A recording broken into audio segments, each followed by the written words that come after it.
Assalamualaikum ya akhi ya ukhti.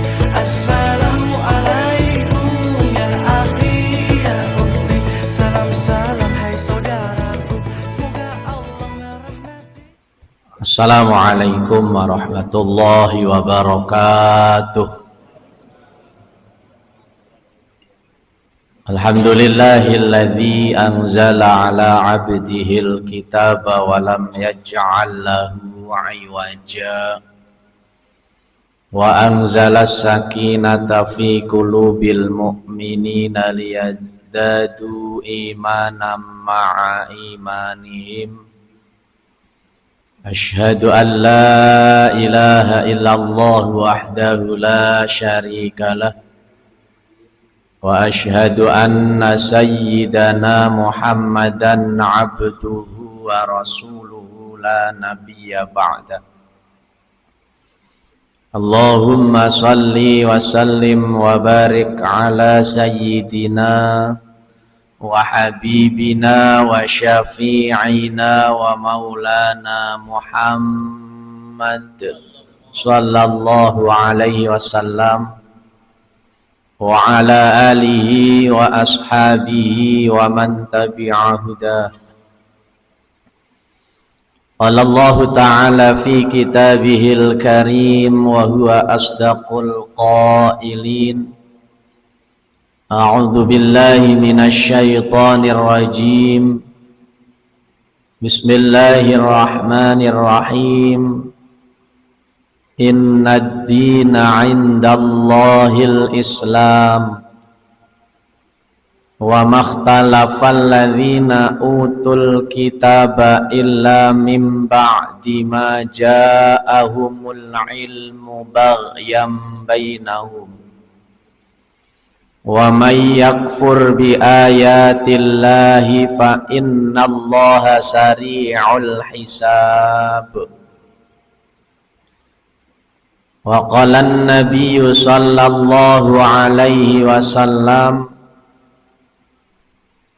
qad aflaha man aslama wa ruziqa kafafa wa qanna'ahu Allahu bima atah.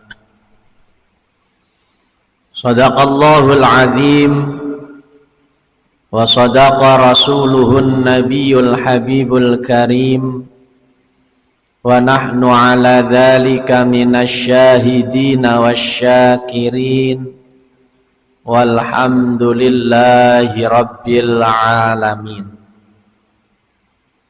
Jamaah salat maghrib Masjid Jami'at Taqwa yang sama-sama dimuliakan oleh Allah subhanahu wa ta'ala.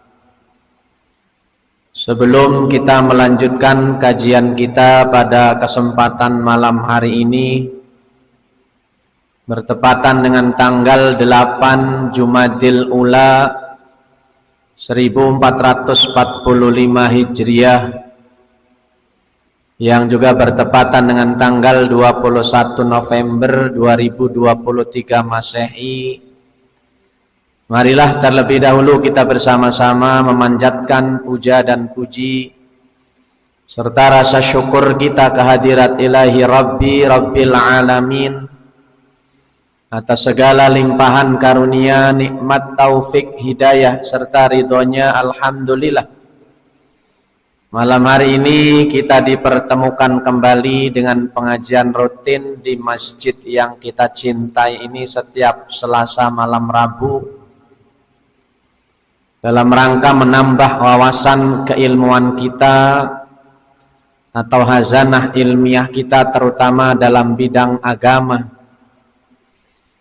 Semua itu kita lakukan tidak lain dan tidak bukan, pertama karena ini merupakan kewajiban, yang kedua lebih-lebih ilmu agama adalah ilmu yang bisa menuntun kita agar kita bisa meraih kebahagiaan dunia dan akhirat.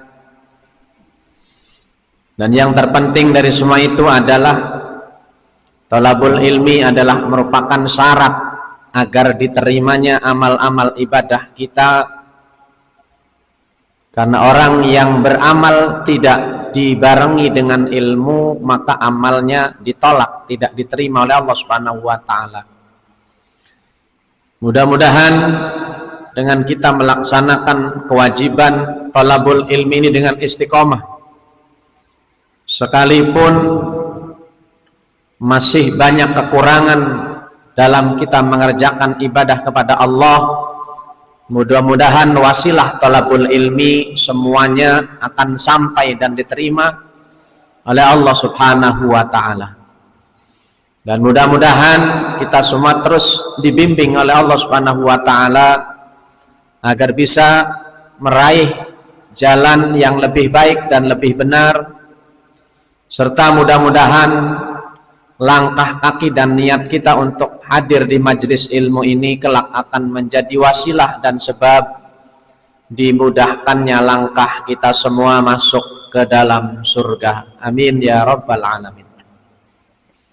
Salawat teriring salam marilah sama-sama kita sampaikan kepada junjungan kita, yaitu baginda Rasulullah sallallahu alaihi wasallam, berikut para keluarga, para sahabat, para pengikut dan juga umatnya ila yaumil qiyamah. Jamaah Masjid At-Taqwa yang dirahmati oleh Allah Subhanahu wa taala, sesungguhnya jika kita hendak menghitung nikmat yang telah Allah berikan kepada kita, niscaya tidak ada seorang pun di antara kita yang mampu untuk menghitungnya.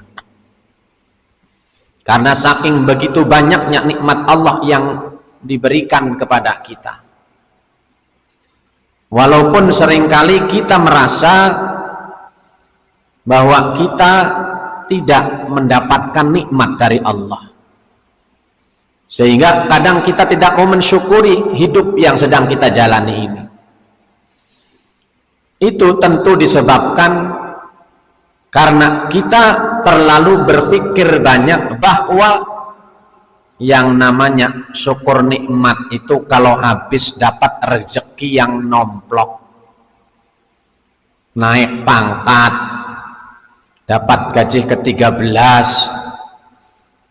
pendapat gusuran, kontrakannya laku, baru sebatas itu kita merasa mendapatkan nikmat.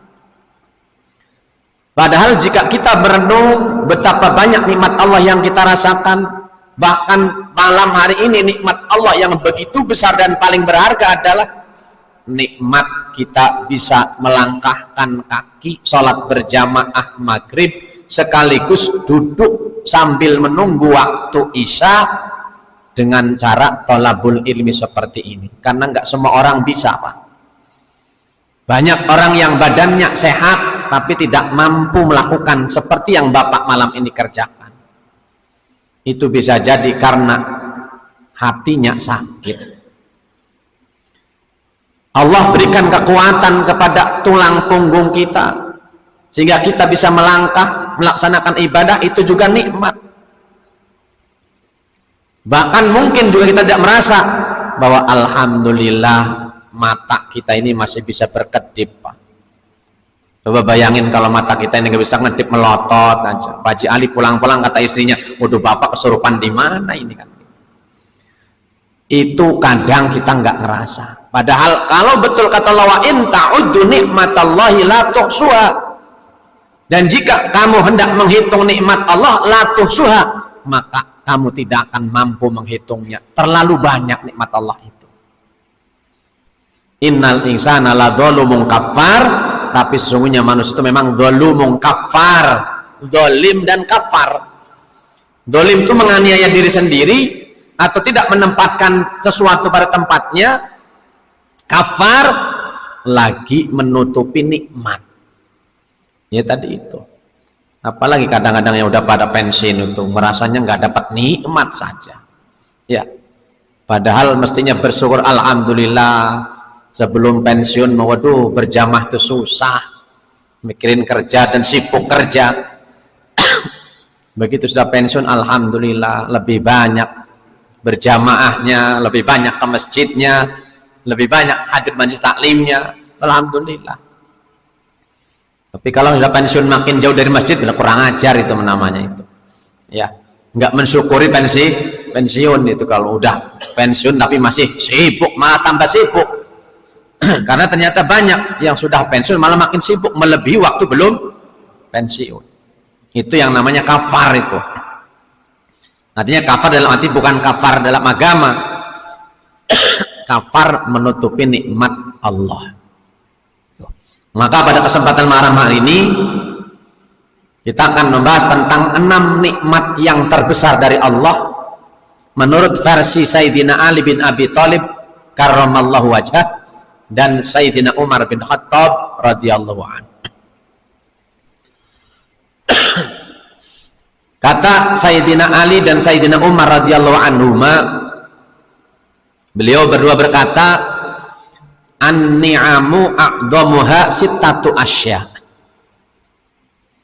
Nikmat yang Allah berikan yang begitu banyak yang tidak mampu kita untuk menghitungnya tadi, itu a'dhamuha paling besarnya, paling istimewanya, paling agungnya. Sittatu asya, yaitu ada 6 perkara. Di 6 perkara harus kita syukuri betul karena 6 ini ada pada kita semua, alhamdulillah. Cuman kadang kita sering lupa, maka kita ingatkan malam hari ini, mari kita betul-betul syukuri 6 nikmat dalam kategori yang teristimewa buat kita. Yang pertama, al-Islam, nikmat Islam. Bersyukur alhamdulillah agama kita semua yang hadir ini agama Islam.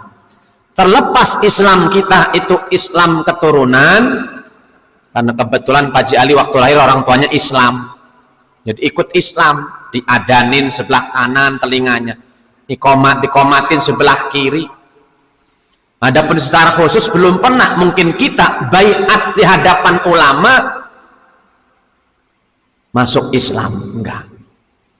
Sehingga berbeda ketika ada orang non-Islam masuk Islam dengan cara dibaiat melalui ulama atau kiai, diajarin bagaimana sholat, bagaimana zakat, puasa, dan haji. Banyak orang non-Islam jadi kiai Pak Jali. Karena betul-betul masuknya itu disadari dengan hati yang benar-benar mau masuk ke dalam Islam. Sehingga bisa jadi itulah yang dinamakan dengan udhulu fisilmi kafah. Banyak orang non-Islam begitu masuk Islam, belajar langsung, lalu jadi ulama. Dan banyak itu bisa ceramah. Lah kita yang dari kecil kan nggak bisa ya. Namun subhanallah alhamdulillah, walaupun kita tidak pernah baiat secara langsung masuk Islam, tapi kita yang melaksanakan sholat otomatis kita bersyahadat setiap kita sholat. Setidaknya berapa kali ketika kita sholat tahiyat awal dan tahiyat akhir, tasyahud awal tasyahud akhir, asyhadu an la ilaha illallah wa asyhadu anna muhammadar, itu sudah. Nah itu tentunya bagi yang sholat. Bagaimana yang nggak pernah sholat? Masih untung juga Pak Penghulu setiap mau nikahin kita disuruh baca syahadat. Kata Pak Penghulu, yo pengantin sebelum nikah syahadat dulu. Itu kekhawatirannya belum pernah syahadat. Nah, kalau tukang adzan sudah pasti. Untung makanya muadzin itu luar biasa itu sebetulnya itu. Bersyukur jadi muadzin tuh. Nggak digaji juga ya Bilal itu, subhanallah. Ini mau digaji untungnya di kita muadzin itu. Ada juga Islamnya KTP doang, KTP-nya Islam, nggak pernah sholat, nggak pernah apa, kan banyak. Tapi setidaknya itu modal. Sehingga Allah pernah ingatkan kita, ya ayyuhalladzina amanu taqullaha haqqa tuqatih wa la tamutunna illa wa antum muslimun. Wahai orang beriman, bertakwalah kepada dengan sebenar-benar takwa, dan jangan kamu berani mati kecuali dalam keadaan Islam. Maka pertahankan agama Islam ini, jangan keluar dari Islam, karena itu murtad, masuk neraka jahanam selama-lamanya kalau kita ridah atau murtad. Apalagi kita bersyukur, Allah nyatakan dalam firman-Nya surat Ali Imran ayat 19, inna dina indallahil, sesungguhnya agama yang diterima, yang diridhoi oleh Allah itu agama Islam. Maka setelah turun pernyataan Allah seperti ini, maka muncullah perselisihan di antara ahlul kitab. Karena kedengkian dan keirian mereka, kenapa kok Islam yang diterima oleh Allah, tidak agama Yahudi atau Nasrani? Sehingga ayat itu, wa mahtalafal ladina utul kitab, dan tidaklah mereka ahlul kitab Yahudi dan Nasrani berselisih, ribut, cekcok dengan pernyataan Allah inna dina indal Islam tadi, illa mimba bima ja'ahumul ilmu, kecuali setelah datang kepada mereka ilmu pengetahuan, yaitu tadi itu, bahwa Allah hanya menerima agama Islam. Dan sejatinya ketika Islam turun, agama yang lain itu melebur. Cukup Yahudi dan Nasrani menjadi kaum saja, jangan menjadi agama. Tuh. Karena dalam kitab mereka, Taurat, Injil, dan Zabur pun sudah dijelaskan bahwa akan datang seorang nabi namanya Muhammad, membawa ajaran Islam. Ajaran memang yang sebelumnya sudah ada dari Nabi Adam sampai Nabi Isa, cuman namanya belum Islam. Sama ajarannya mah, menyembah Allah, mengesahkan Allah satu, berbuat kebaikan, muamalah dan sebagainya, sama, cuman namanya belum Islam.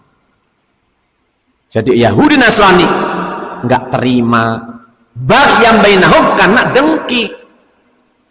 Sehingga perhatikan sampai sekarang, sampai kiamat bahkan, orang Yahudi Nasrani tidak akan rela, akan ridho dengan Islam sebelum Islam hancur, atau setidaknya mengikuti ajaran mereka. Bahkan yang parah itu dalam ajaran Yahudi, sehingga lihat tindak tanduknya, membunuh orang Islam itu mendapat pahala, sehingga semakin banyak membunuh orang Islam, pahalanya banyak. Lah ini ajarannya yang kurang ajar Yahudinya ini. Padahal kata Yahudi aslinya dari kata had, orang yang mendapatkan petunjuk. Bahkan Allah muliakan orang Bani Israil itu, tapi bukan Yahudi yang seperti ini. Jadi dalam orang-orang Israel ini, pemikiran mereka, membunuh orang Islam itu dapat pahala. Sehingga terus aja membunuh. Walan tarda angkal Yahudi walan Nasara hatta tattabi'a millatahum. Selamanya sampai kiamat, Yahudi Nasrani tidak akan ridho terhadap Islam sebelum Islam ikut ajaran mereka. Wa may yakfur bi ayatillah, maka ayat 19 tadi itu dengan barang siapa yang kufur terhadap ayat Allah, artinya tidak mengakui bahwa Allah menerima hanya Islam sebagai agama, fa innallaha sari'ul hisab, sesungguhnya hisab Allah itu sangat cepat. Tuh. Apalagi di ayat yang ke-58-nya dari Al-Imran ini, Allah lebih tegas lagi, wa may yabtaghi ghairal islam madina falay yuqbala minhu.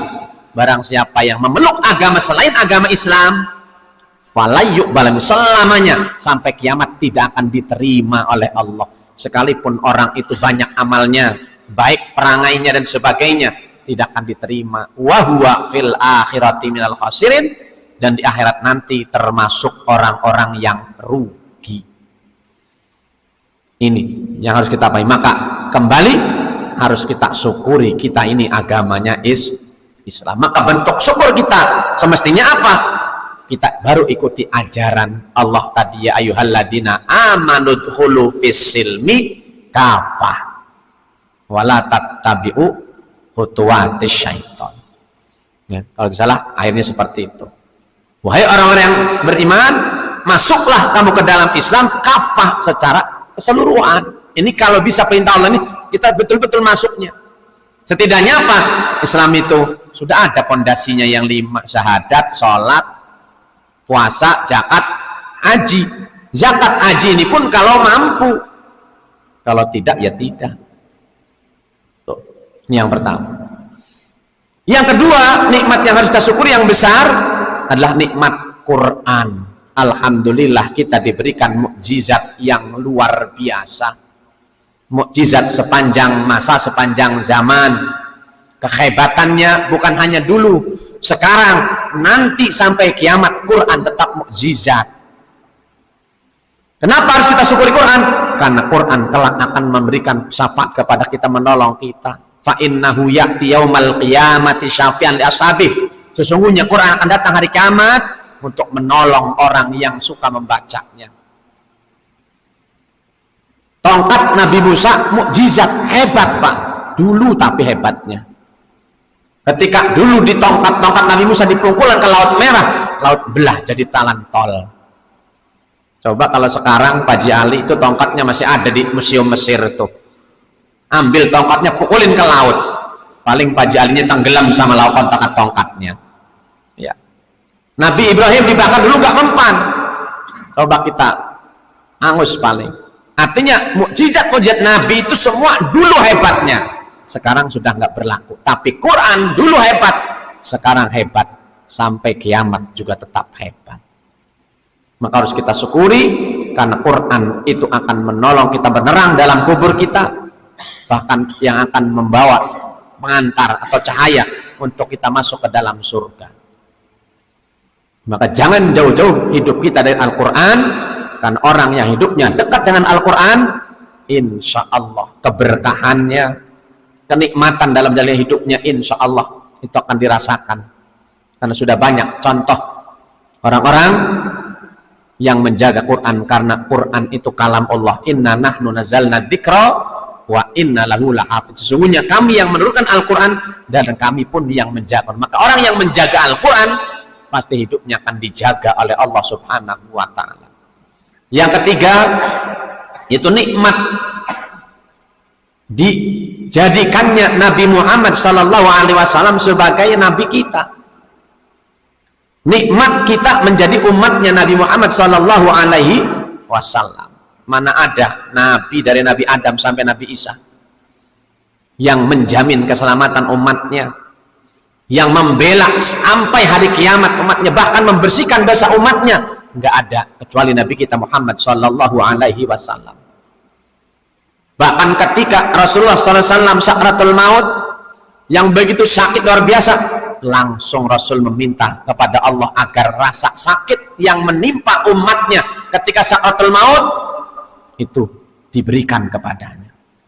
Ketika beliau hendak dimasukkan ke dalam surga oleh Allah yang pertama kali, Rasul tidak mau sebelum kita umatnya mendapat jaminan akan masuk surga. Akhirnya Allah mengatakan melalui salamnya malaikat Jibril, ya Muhammad, Tuhanmu menyampaikan salam bahwa haram surga dimasuki oleh umatnya Nabi Adam sampai Nabi Isa sebelum umatmu semua masuk ke dalam surga. Ini nikmat luar biasa. Laqad ja'akum rasulun min anfusikum azizun 'alaihi ma'anittum harisun 'alaikum bil mu'minina raufur rahim. Sungguh telah datang kepadamu Muhammad Rasul yang berat sekali merasakan penderitaan kita umatnya, sangat berharap kita semua masuk surga, dan sayang terhadap orang-orang mukmin. Beruntung kita menjadi umat Nabi Muhammad SAW sebaik-baik umat, karena punya Nabi sebaik-baik Nabi. Oleh karena itu Rasul SAW bersabda dalam sebuah hadis sahih, barang siapa yang setiap pagi dan sore 3 kali membaca raditu billahi rabba wa bil islami dina wa bi muhammadin nabiyya wa bil qur'ani imama, wajib baginya mendapatkan keridhaan Allah Subhanahu wa taala pada hari kiamat nanti. Maka itu dikatakan sebagai wirid yang maksur, wirid pagi dan sore baca itu ya, mau sebelum maghrib mau setelah maghrib 3 kali ya, pagi 3 kali, sore 3 kali. Artinya apa? Raditu billah, aku ridho Allah sebagai Tuhanku, aku ridho Islam sebagai agamaku, aku ridho Muhammad sebagai Nabi dan Rasulku, dan aku ridho Quran sebagai imamku. Malah bisa ditambahi dengan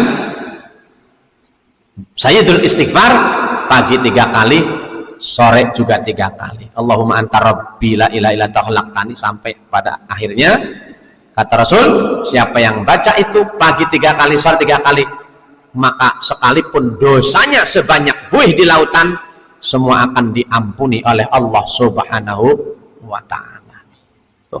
Kemudian yang keempat, nikmat yang banyak tadi digabung juga atau dikategorikan yang terbesar teristimewa adalah wal'afiyah, nikmat sehat wal'afiyat, artinya jasmani dan rohani. Jangan sehat cuman jasmani doang badannya, tapi hatinya sakit. Banyak Pak orang yang badannya sehat karena hatinya sakit. nggak bakal datang ke masjid. Baik sholat berjamaah, apalagi hadir majelis taklim. Kenapa? Cuman badannya doang yang sehat, hatinya sakit. Mendingan badannya sakit, hatinya sehat. Jadi walaupun nggak hadir di majelis taklim, kalau orang yang hatinya sehat, dia akan berkata, ya Allah, badan saya sakit, padahal saya pengen pengajian. Biasa. Dia ada dan niat dalam hatinya, ada kemauan. Kenapa? Karena memang biasanya juga pengajian, tapi sakit lagi. Maka orang seperti ini walaupun nggak pengajian tetap dapat pahala. Ya. Beda yakin kalau orang itu yang hatinya sakit, yang badannya sehat, nggak bakalan. Jadi itulah keuntungannya. Maka jangan cuma sehat jasmani, rohani pun harus sehat. Itu baru ya nikmat yang sungguh wala afiyah, nikmat sehat wala afiat. Ini harus kita syukuri betul. Kemudian yang kelima adalah nikmat sitrun minal uyub, nikmat ditutupinya aib-aib kita oleh Allah Subhanahu wa taala. Dapat kita bayangkan seandainya Allah mengungkapkan atau membukakan aib-aib kita dulu, karena saya yakin setiap kita punya aib, punya keburukan, punya kejelekan, punya masa lalu yang tidak baik. Itu seandainya Allah buka itu, alangkah malunya kita di hadapan teman-teman kita, saudara-saudara kita. Tapi Allah tutupi itu. Maka pesan moralnya apa? Jangan kita suka membuka aib orang lain. Sahabat Rasul bersabda dalam hadis sahih, siapa yang suka membeberkan, membuka aib orang lain, maka Allah akan membuka semua aibnya di hadapan seluruh manusia pada hari kiamat. Dan bukan hanya tetangganya, seluruh manusia. Alangkah malunya nanti. Ya. Karena sebentar lagi pesta demokrasi ini lebih cenderung ini aib orang, mending aibnya benar, kadang nggak benar. Ya. Demi untuk persaingan, ya. Biar jadi, karena dijelekkan itu lawannya, kan seperti ini. Nah, jangan sampai ini, mah, ya. Tapi sebaliknya kata Rasul, siapa yang menutupi aib orang lain, maka Allah akan tutupi semua aibnya oleh Allah pada sehingga hari kiamat dia seolah-olah tidak punya kejelekan sama sekali. Ya. Ini kadang-kadang bukan orang lain, bukan siapa yang kita buka aibnya, itu mantan suaminya, mantan istrinya dijelek-jelekin. Ya. Mentang-mentang sudah jadi mantan, ya mestinya apa? Kita tutupi seburuk apapun. Bahkan bohong dalam hal itu mendapat pahala. Bohong untuk menutupi aib orang lain, ya, cacat celak orang lain harus kita tutupi. Jangan justru kita buka aib-aib orang lain, itu naudzubillah. Ini yang diharamkan dalam ajaran agama kita. Maka kita bersyukur Allah sampai saat ini masih menutupi aib-aib kita. Mudah-mudahan kita jadi orang yang juga suka menutupi aib-aib orang lain. Yang terakhir, yang keenam, yaitu nikmat yang besar juga yang harus kita syukuri adalah al-ghina anin nas. Selalu merasa cukup, merasa kaya sehingga tidak butuh orang lain. Dengan kata lain, kita selalu mensyukuri apa yang ada pada diri kita dan kita tidak iri terhadap apa yang ada pada orang lain. Ini nikmat yang luar biasa. Jika kita punya seperti ini, bersyukur, selalu merasa diri kita cukup sehingga tidak butuh orang lain, dan kita tidak iri dengan apa yang ada di tangan orang lain. Karena di zaman sekarang yang serba konsumtif ini, penyakit yang paling berbahaya yang Rasulullah SAW sudah prediksi akan menjangkit umatku nanti, ini penyakit tulul amal dan hubbud dunia, cinta dunia dan panjang angan-angan. Dan ini diawali dari kedengkian kita, iri kita terhadap apa yang pada orang lain. Karena selalu kita dihantui dalam hidup ini, selalu apa yang dimiliki orang itu lebih baik dari apa yang kita punya. Orang pun bisa jadi melihat kita seperti itu. Kenapa dia lebih baik daripada kita? Itu karena hati tidak merasa kaya. Sama halnya kalau kita lihat hutan Dari jauh pemandangannya akan terasa indah, bagus, rindang, pokoknya bagus kalau dilihat dari jauh hutan itu. Ya, coba masuk ke dalamnya. Ular, serigala, kalajengking, macan di dalamnya itu. Itu kalau dari jauh sama. Kenapa? Kita lihat orang tuh kok dia hidupnya rukun amat, padahal mah sama. Cuman karena dia pandai menutupi diri dan pandai mensyukuri apa yang ada pada mereka. Tuh. Sering saya contohkan, ada satu keluarga naik mobil Alphard, harganya 1,4 miliar. Begitu lewat di jembatan layang, dari atas jembatan lihat di sawah ada bapak-bapak sama istrinya wudhu lagi makan di pematang sawah, sayur asem, ikan asin, sambal terasi. Enak makanya sampai 3 piring, padahal badannya kotor, bajunya jelek. Kata itu keluarga yang naik mobil Alphard, ya Allah, oh enak sekali bapak-bapak itu makan ya. Kapan kita makan bisa enak seperti itu? Ya bulan mikirin kredit mobil gimana bayarnya, pusing. Kata yang lagi makan di sawah, kapan saya naik mobil Alphard kayak orang itu ya? Enak amat mobilnya bagus. Itulah hidup kita itu.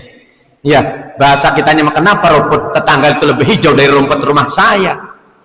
Padahal itu diawali karena hati yang tidak kaya, tidak syukur. Makanya kata Rasul, laisal ghina an kasratil mal, yang namanya orang kaya itu bukan orang yang banyak hartanya, materi bendanya, walakinnal ghina hinaun nafsi, tapi yang namanya orang kaya itu adalah hinaun nafsi, kaya hati. Maka jika kita mempunyai hinaun nafsi ini, bersyukur sehingga kita hidupnya tenang. Itulah kunci kesuksesan Rasulullah SAW, sehingga mampu mengatakan baiti jannati, rumahku, keluargaku laksana surga bagiku, karena hati Rasul selalu merasa kaya. Padahal Rasul hidupnya sangat sederhana, bahkan di bawah sederhana seperti kita. Tapi kenapa kita masih merasa kurang, bahkan iri dengan apa yang pada orang lain? Karena kita belum memiliki hinaun nafsi. 6 ini ada pada diri kita semua. Mari mulai saat ini kita syukuri nikmat besar itu sebagai bagian daripada upaya kita agar kita kelak selamat. Ingat ketika iblis diusir oleh Allah dari surga karena tidak mau memberikan salam tunduk pada Nabi Adam yang dia akan jadi khalifah, bahkan Allah nyatakan iblis akan jadi penghuni neraka selama-lamanya. Apa jawab iblis di depan Allah? Saya terima, saya menjadi penghuni neraka selamanya. Tapi ingat, akan aku seret, kata iblis, akan saya gelincirkan hamba-hambamu sebanyak mungkin agar menjadi teman saya di neraka. Apa jawab Allah? Silahkan iblis, tapi ingat, hanya hambaku yang bersyukur yang tidak bisa kau seret masuk neraka. Mudah-mudahan kita jadi bagian dari orang-orang yang bersyukur atas nikmat yang Allah berikan kepada kita. Amin ya rabbal alamin. Itulah mungkin antar kajian materi pada malam ini, sambil nunggu waktu usha. Jika ada pertanyaan atau tambahan, kami persilakan. Silakan. Pak Haji, kalau kita Islam itu setidaknya jaminan bahwa kita nanti masuk surga, cuman dimasukkan ke neraka dulu. Ya. Nanti Allah itu nyuruh malaikat Malik, coba Malik cari di neraka tuh, siapa tahu ada yang pernah baca syahadat. Nah gitu, ya itu waktu nikah itu baca syahadatnya Pak. Ya, karena orang Islam pasti suruh panaib, suruh baca syahadat mau nikahnya itu. Dan nggak syahadat nggak boleh nikahin perempuan nanti. Nah, ya waktu itulah umpamanya dia itu nggak sholat, nggak apa setelahnya, ya berarti pernah bersaksi setidaknya. Ya itu maksudnya. Ya, jadi ada jaminan karena Islam. Karena pernah syahadat itu, walaupun nggak sholat, ya cuman di nerakanya itulah yang menjadi pertanyaan, lamanya kayak apa. Sedangkan kata Allahnya, yauman indalika alfisatin, satu hari menurut Allah, menurut kita 1000 tahun. Ya, jadi kalau ya istilahnya cuma syahadat doang, ya otomatis dosanya banyak, ya disiksa dulu terus. Tapi Allah sifat rahman rahimnya suruh nyari, coba cari di neraka itu ada enggak yang ada imannya walaupun sedikit. Kata Nabi, yukhraju minan nar, akan dikeluarkan dari neraka orang yang dalam hatinya ada iman tadi, karena Islam tadi itu pernah bersyahadat tuh. Makanya setidaknya ya Syahadat walaupun sholat, nggak pernah sholat orangnya, pasti ketika mau nikah itu suruh syahadat, suruh panaibnya kan gitu ya. Untung itu. Lah itu makanya harus mau ketika nikah itu baca syahadat itu ya. Tapi jangan makin sering nikahnya makin banyak syahadatnya. Jangan. Nah, ya, artinya itu Pak Haji. Ada jaminan Islam tuh modal lah, setidaknya modal. Maka bagaimana semestinya kita masuk Islam ini dengan cara kafah itu. Ya. Mudah-mudahan syahadatnya terus diikuti dengan sholat. Setidaknya puasa lah. Kalau zakat haji kan mungkin ada persyaratan yang istitoah, mampu. Tapi kalau puasa ya sama sholat kan ini memang harus kan begitu ya, harus melaksanakan, jangan cuma syahadat kan. Memang Islam ini syahadat satu pondasi, makanya kan namanya satu pondasi kan pincangnya jauh kan begitu ya. Kalau kita insya Allah kita terus lagi berusaha menuju kepada Islam yang kafah ini, itu yang dikatakan setidaknya modal kalau Islam itu ya. Kalau nggak sholat pasti masuk neraka dulu kan begitu. Cuman nanti jaminannya apa kata saya tadi, Allah suruh malaikat suruh nyari ada nggak itu di neraka yang pernah syahadat, masukkan ke dalam surga. Tapi sudah berapa lama itu ya, setelah udah gosong udah nggak ada rupanya itu dibakar di neraka. Tuh. Ada lagi? Waalaikumsalam warahmatullahi wabarakatuh. Sedangkan orang antara sholat zakat memang kan nggak bisa dipisah oleh Allah. Jadi orang yang sholat nggak zakat nggak diterima, orang zakat nggak sholat juga sama nggak terima. Cuman dia orang Islam statusnya lah. Artinya mungkin kan juga iman bahwa orang yang zakat itu hartanya nambah, mungkin dia tahu, cuman nggak mau sholat. Entah itu bagaimana pikirannya bagaimana. Ya itu memang kata apa tadi, surga memang hak mutlak prioritas Allah, hak mutlak prerogatifnya Allah, siapa yang berhak masuk surga. Cuman memang dinyatakan dalam hadis-hadis riwayat ya ada ciri-cirinya ya, orang seperti itu ya sama nanti bisa jadi akan masuk neraka dulu karena amalnya tadi nggak diterima. Wong kita yang sholat aja nggak zakat sama, zakat nggak sholat sama nggak diterima, berarti kan sama, percuma, sia-sia. Tapi dia Islam, dia syahadat, dia juga haji ya. Ada yaumul hisab nanti di situ, hisab ternyata dosanya banyak, ya masuk neraka dulu, mampir dulu kan begitu, sama ya, mampir dulu ke neraka sesuai dengan apa yang dilakukan Rasulullah, baru nanti setelah dihabiskan dosa-dosanya baru dimasukkan ke jaminan itu mah. Kecuali yang selamanya innalladzina kafaru min ahlil kitabi wal musyrikina fi nari jahannam khalidina fiha. Sesungguhnya orang kafir dari ahlul kitab Yahudi Nasrani dan orang musyrik yang menyentuhkan Allah mati dalam musyrik, mereka di neraka selama-lamanya. Tapi kan Islam kan gak dimasuk di situ. Berarti walaupun masuk neraka, bahkan orang munafik walaupun nerakanya paling bawah karena dia Islam cuman munafik, tetap nantinya ada jaminan dikeluarkan dari neraka itu, dimasukkan ke, beda dengan yang tadi selama-lamanya nggak pindah-pindah. Berarti kita punya modal Islam tuh ya, cuman apa mau kita masuk neraka nggak langsung pengen surga kan begitu masalah itu. Baik, itulah mungkin kajian kita karena sudah masuk waktu Isya.